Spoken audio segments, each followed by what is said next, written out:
I want to talk about emotional dumping and why I don't allow it in my friendships.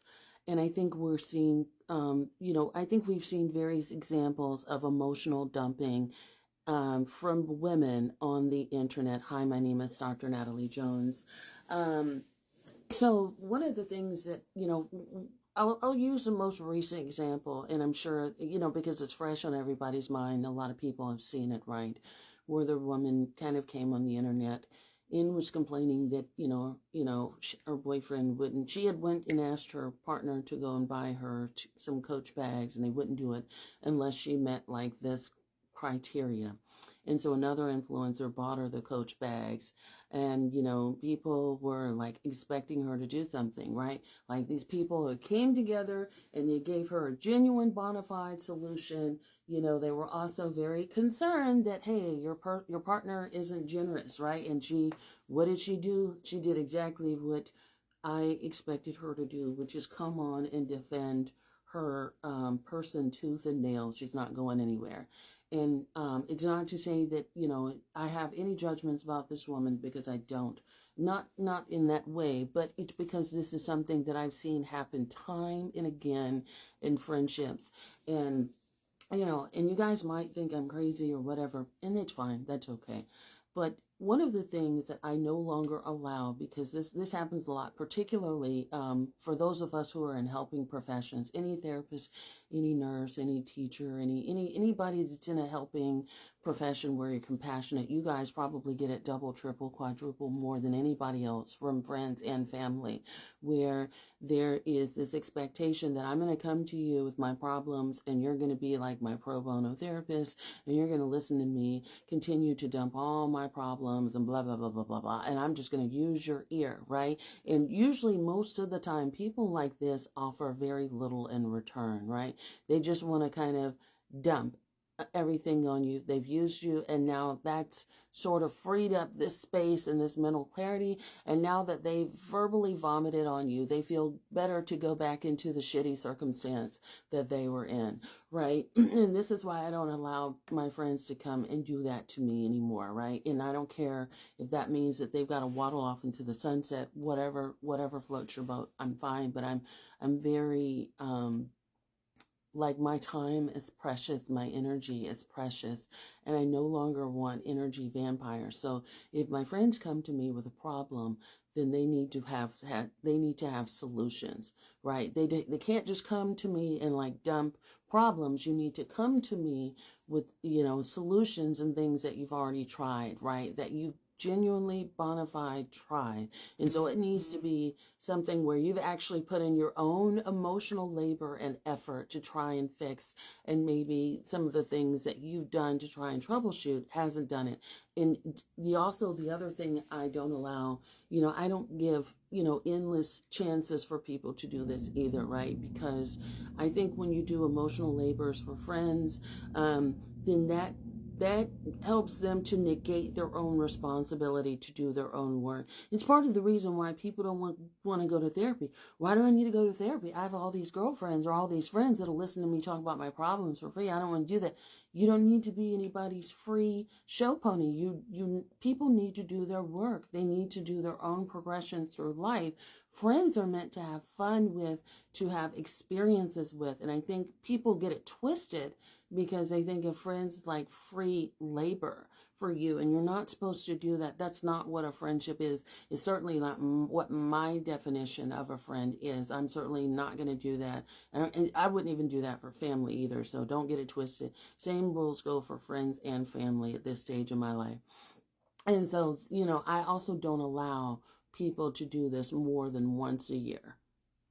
Say what it is. But if you've got a lot of problems, if you're the type of person that consistently has problems, you need to go to the professional. I'm not your professional. So you need to go to a professional, and you need to be on somebody's couch maybe once or twice a week talking about whatever your problems are, right? So you need to go to someone who's objective, who's helping you do that.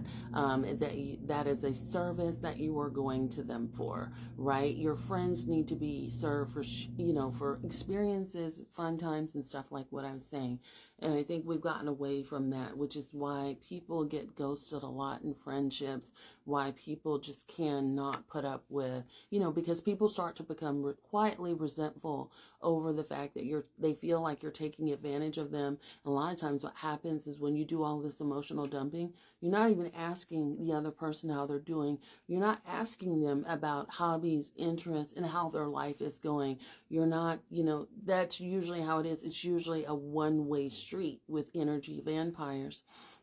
And also, people that you dump on, they actually put the effort back into you because your friends want to see you in great circumstances. So when we offer you solutions, right? We offer you help, right? In any capacity that you need it, we expect you to better your circumstance.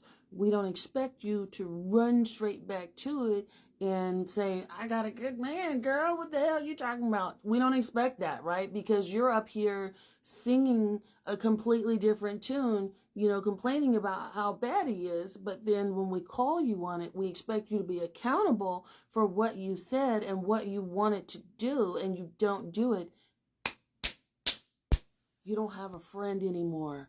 I'm no longer investing in you, because now what you're doing is you're doing this age-old game of playing both sides of the fence. Because the same thing you do with your boyfriend, you probably do it with your friends and things like that too, where you play people against each other. You go and complain, but you don't do anything about the circumstances. You get other people emotionally invested in your problems.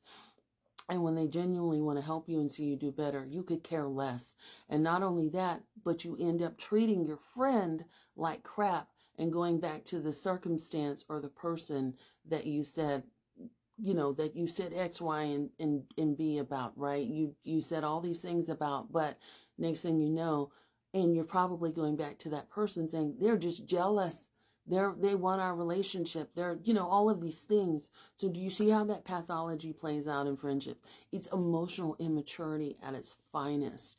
And so, when women come on the internet, right? Because now, instead of, taxing out their friends and having their friends do the emotional labor, you now have people that are coming to the internet to solve their financial problems. So they're begging for money, they're begging for this, they're wanting to vent about their relationship problems, or even worse, they're wanting to film said love interest doing something horrible to get this reaction and get us all invested in championing and being a support source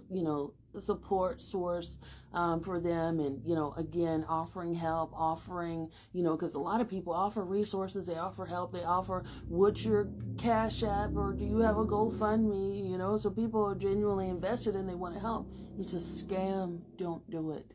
Do not get invested with people that cry about it and want attention, but tend to turn around every single time and go back to the circumstance that they cried about, or to the person that got them to where they are. Don't do emotional labor for people. People need to do their own emotional work. You need to do your own emotional work. But these people are energy vampires. They're not going to change. They're not going to change until they get good and ready to change. So no matter what you do, no matter how much they invest, how much they embarrass their own selves, they're not going to do anything about their circumstance until they get good and ready. So move on, carry on your day, shut down that person that's using that platform to get your ear and get you emotionally invested, and say, you know what?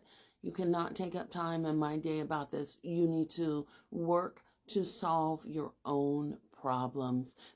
At this day and age in the United States, there is a plethora of resources at your fingertips, from self-help to shelters to 24-hour crisis lines to Google to counseling resources, community counseling resources that are free or low fee, open path, all this. There's way too much access to resources for people to come and use you. You remember that.